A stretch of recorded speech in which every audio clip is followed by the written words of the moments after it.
Hello guys, on this lecture I will show you some basic implementation with Gravity API and how to use its objects and how to use client in order to send it. We will also learn some asynchronic development with console application, which can we use later on when it comes to developing Windows services or background processors and whatever which need asynchronic. In general, as a concept, it's better to use asynchronic development rather than synchronic development, and in most cases there is no reason something will hold the main thread that you are working on. This excluding tests. Tests are by nature synchronic and not asynchronic, and will be executed synchronically while you develop them, but asynchronically by the test agents, which are background processors. So when it comes to development, test you will develop usually synchronic, but everything else, unless really necessary, should be asynchronic. So how can we do that with a console application? First, let's create a cancellation token and cancellation token source that we can use to cancel cancellation token, and it will add system thread namespace. This is a field, private field, so the convention will be underscore like this. And we create a cancellation token source so we can actually generate our token. And we will create our token by this cancellation token source. Just use this, and here we will have our, it must be static, sorry. Everything on console application on the main class will be static to make things more simple. Cancellation token source, and we will take the token out of it. And now we have the cancellation token.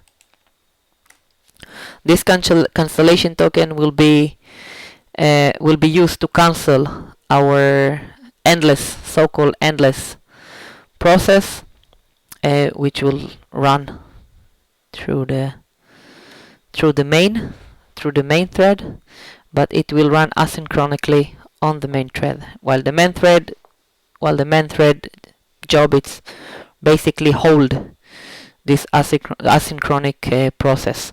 So let's create our async process, and we will call it private, make it void. It will be async. Sorry, I say task, and it will be private async task, and we will call it run async, and it will take the cancellation token.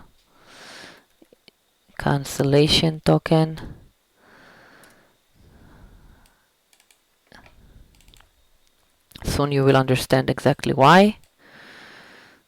Yes, make sure this is lower caps.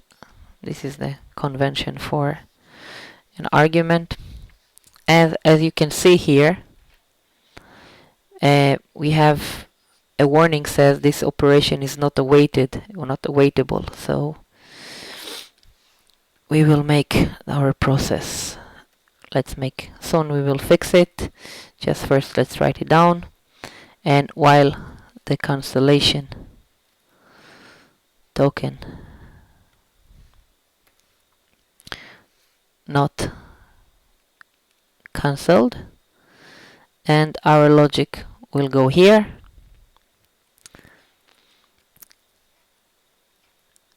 and this is practically our asynchronic process. We can avoid the async by await some long process or something else. Soon we will do that. We will wait for the Gravity API request, so it will also fix this warning. Don't worry about it so much right now. It's really not important. Doing while and waiting for the cancellation token, this will basically make us an endless process which repeatedly do things unless something happens. When we're working with services, microservices, or anything else, this is our main. This is actually our main. We want something to run endlessly and repeatedly.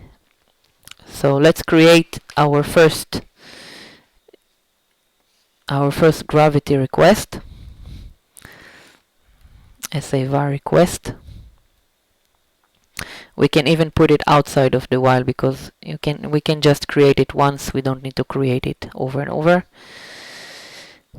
And we will use web automation sequence request.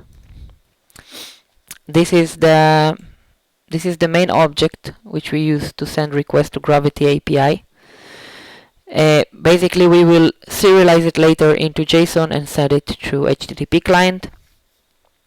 But to make things simple, we just create the request right now. And I will explain everything in detail, exactly what are the action rules, extraction rules, etc., later on. All we do now is just feel it with your hands, how it works, how it feels. So inside our request, we have numerous of objects.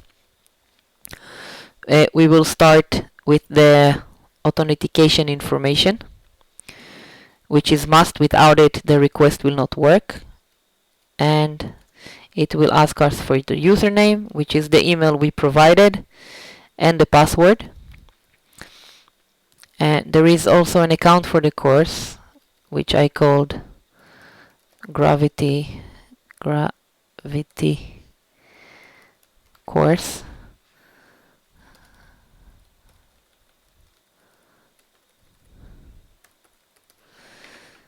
And password is just like this. Gravity course, yeah. The next object we need to worry about is engine configuration. This basically determines the timeouts and waiting time between actions and element searching. So element searching timeout, let's make it half a second. And waiting timeout, this is the general timeout until the engine decides whether something exists or not, or the page loaded or not, or things like that. Make it 1 minute. This goes with milliseconds. And the next one will be driver params. And this is a JSON which says which driver and how to initialize it.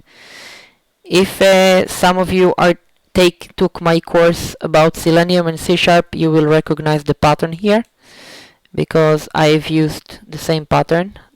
I've used the same concept I teached in that other course to create this API. So some of the things, if you took that course, some of the things will look familiar. And we say platform. We say Chrome. We start with Chrome browser. Driver source. We say local, because the driver is local and not remotely. And where the driver assemblies are located. Where the driver assemblies are located. So we have the binaries web driver folder, which all our drivers are in there. So we just put it like this. And that's it pretty much with the configuration. That's it for this lecture, guys. On the next lecture, I will continue with creating the request by creating action rules and give a brief explanation about what action rules are. So thank you very much for watching, guys, and I will see you on the next lecture.